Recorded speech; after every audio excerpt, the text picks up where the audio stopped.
The Minnesota Vikings have a massive decision to make coming out of their bye week with a recent ESPN report on their UK trip indicating where Kevin O'Connell is leaning on the slowly escalating quarterback controversy.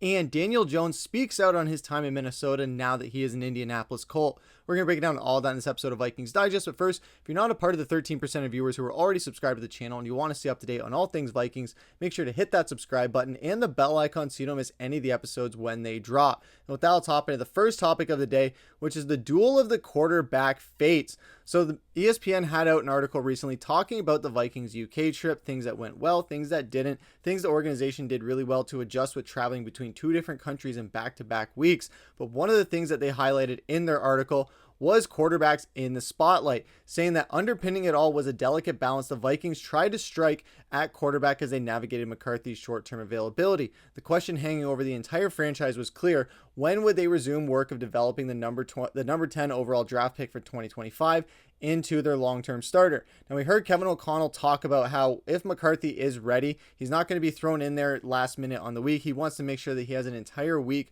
healthy with game prep. So it's not going to be one of those things where he's good to go on Thursday and he's thrown in for a Sunday game. It's not going to happen like that. We know that with this team and how cautious they are with coming back from injuries, especially when it's a player that they've invested so much in, like a TJ Hawkinson, like a Christian Darrisaw, and like a JJ McCarthy. So with that, we could probably see Wentz be playing a little bit longer than expected. We could probably see Wentz getting maybe 1 to 2 games, possibly more, if he does play well. And that is the biggest storyline because he has played better in his 3 starts than McCarthy has in weeks 1 and 2. Although Wentz's QBR ranks 27th in the NFL over the time period he started, is weighed down by a 10.2% sack rate. He has functioned admirably given his late August arrival in Minnesota, and it was only natural to compare O'Connell's analysis of Wentz's performance in the context of McCarthy's struggles. Like many young players, McCarthy had appeared to move slowly through his progressions, compounding the pass protection issues created by an injury-ravaged offensive line. And this is the big thing that a lot of people are talking about when it comes to the Minnesota Vikings this year, is that they haven't had an offensive line that's been healthy for this entire season, really. And JJ McCarthy was the first victim of that, where it almost looked like Sam Darnold 2.0 from the last couple of games of the season because that Swiss cheese offensive line. But as players get healthier, that could be also why we see JJ McCarthy maybe held off on the bench a little bit longer, is we haven't seen this offensive line that we have invested so much in with Ryan Kelly, with Will Fries, with Donovan Jackson and Christian Darrisaw and Brian O'Neill. We haven't seen all 5 of them on the field together at the same time at all this year. And when you look at JJ McCarthy's struggles, a few of them are attributed to that. There's been some things that have been on him that he's got to patch up, but it's still been something that has been nagging at him and has been a big hindrance on his performances.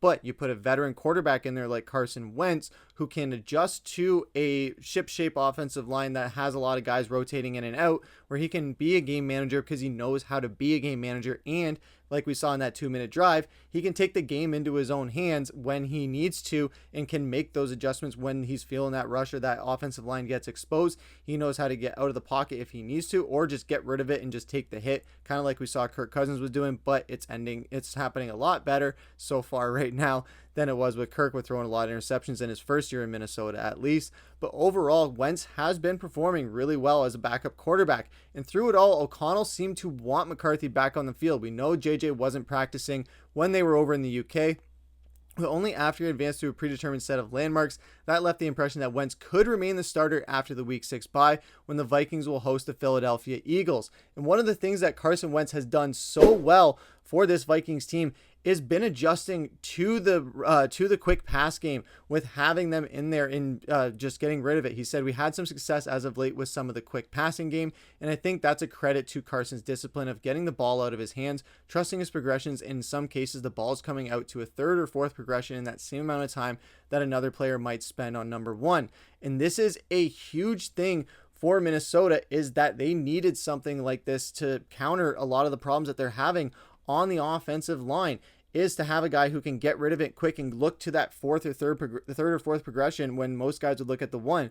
With JJ McCarthy being a relatively rookie quarterback, he's going to look at the number 1 guy or the number 2 guy first things first. It's not his fault for doing that, but when you have a veteran quarterback who can sense a bit more defensive coverages, knows how certain defensive coordinators like to play, he can sense certain tendencies and can make those adjustments on the fly where he can look at it and say, all right, I have these number 1 and number 2 guys kind of being locked down right now. All right, I got to look to the number 3 and number 4 guy on this look because I know they're getting single coverage or they're not getting as good of corners on them. That's where you can make those reads there. Not saying JJ can't make those or doesn't or won't make those, but in the early goings, it's going to be a lot easier for Carson Wentz to do it versus JJ McCarthy in these early stages of his career, especially if he doesn't have that fully healthy offensive line.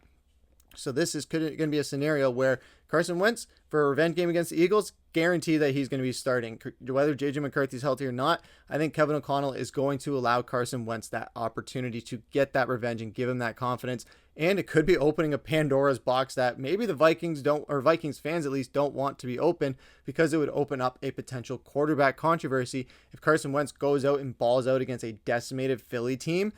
That brings a very interesting question into the equation if JJ McCarthy is fully healthy by week 8. So that is something, especially when we have a very tough stretch coming up. We got the Lions in week 9 as well. So if Carson Wentz is rolling in there and JJ McCarthy is healthy, but the offensive line isn't, keep Carson Wentz in there, keep him rolling, and have the Vikings just be winning games and as JJ McCarthy just develops. And he could be learning a lot more from Carson Wentz as well than he did from Sam Darnold or Daniel Jones last year.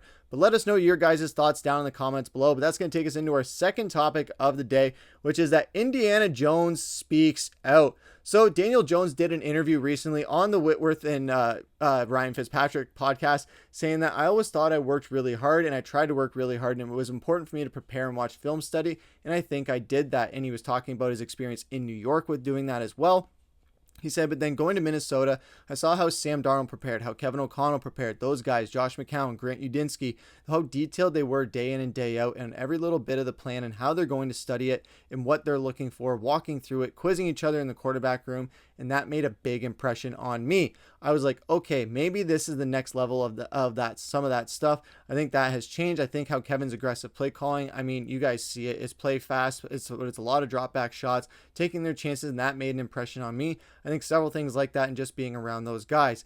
And this is something that we've seen Daniel Jones do in Indianapolis this year. He's throwing a lot of deep balls, getting those quick hitting routes. He learned a lot, and we're seeing basically what Daniel Jones should have been in New York, but in Indianapolis. A lot of Vikings fans were hoping that Minnesota maybe would have kept one of Daniel Jones or Sam Darnold in that scenario, but they weren't going to pay too much for those guys because they didn't want to have another Kirk Cousins situation, and they had already invested in JJ McCarthy.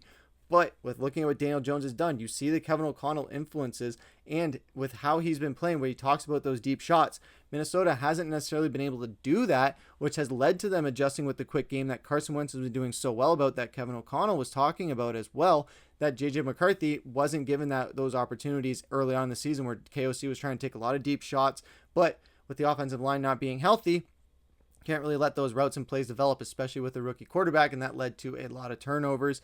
And this is something that Minnesota adjusted to, and look at that. We won two games since then, and now we have a lot less turnovers as a result. So here's to them being able to keep it going and keep this system going. But Daniel Jones speaking out on Kevin O'Connell, you just see the difference between how it was in New York versus Minnesota for him, and how great this staff is with having basically 3 generations of quarterbacks now, with Kevin O'Connell, Josh McCown, and then you have Carson Wentz in there and JJ McCarthy, after already having Sam Darnold and Daniel Jones in there as well last year. So they're keeping a kind of generational NFL quarterback thing going with this quarterback room in Minnesota, and you absolutely love to see it. But let us know your guys' thoughts on everything we covered in this video as well. What did you think about the Daniel Jones situation?